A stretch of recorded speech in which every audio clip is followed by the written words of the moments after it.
What's up, guys? I'm Gabe Lenners in Beverly Hills with your Red Carpet Report. And tonight I'm really excited because we're talking to the cast and the team for the new CW show, Arrow.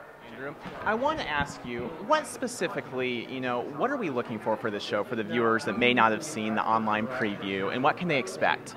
I think they can expect at the end of the day, we really want to entertain people, and we wanted to come up with a show that was fun and exciting and dramatic and funny, and that's what the show is. It's about Oliver Queen. He's a billionaire who was shipwrecked on an island for 5 years, and those 5 years were a crucible for him. And when he came out the other side, he dedicated his life to fighting crime in his city. But it's a very realistic take on the superhero. So for those people who might be turned off by even the phrase superhero or capes or tights, it's really about it's just about a hero. It's about a guy, a man who's fed up and wants to do right.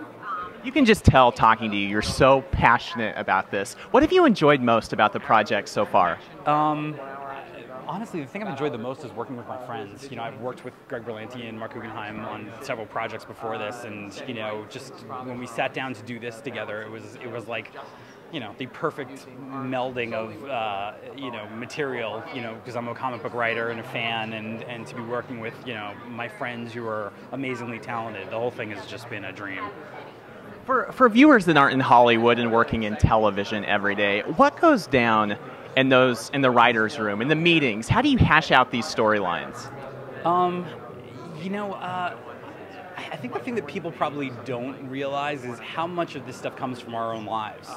When we're, especially shows like this where there's, sort of big stories and villains and crime and stuff, but a lot of what the character's going through, a lot of what Oliver's going through is very relatable, very human stuff. So, just the other day in the writer's room, I was describing Oliver's upcoming relationship to a villain, saying, it's a lot like me and my ex-girlfriend. Ooh, what villain? You want to tell us? No!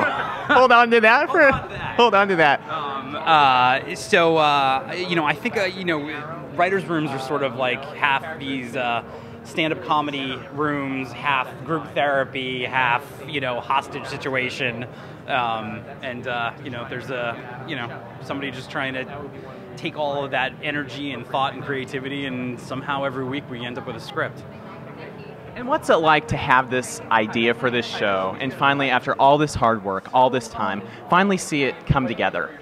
It's funny because sometimes you forget that you're actually making it for an audience because you're working so hard on it. But and this week has been an especially challenging week with the rigors of production and stuff. And then all of a sudden we started reading all these articles, and the billboards went up, and this wonderful event tonight. And it kind of reminds you that you're doing something fun for the fans, for people to enjoy, and seeing the amount of enjoyment people are getting from it has definitely reinvigorated us all.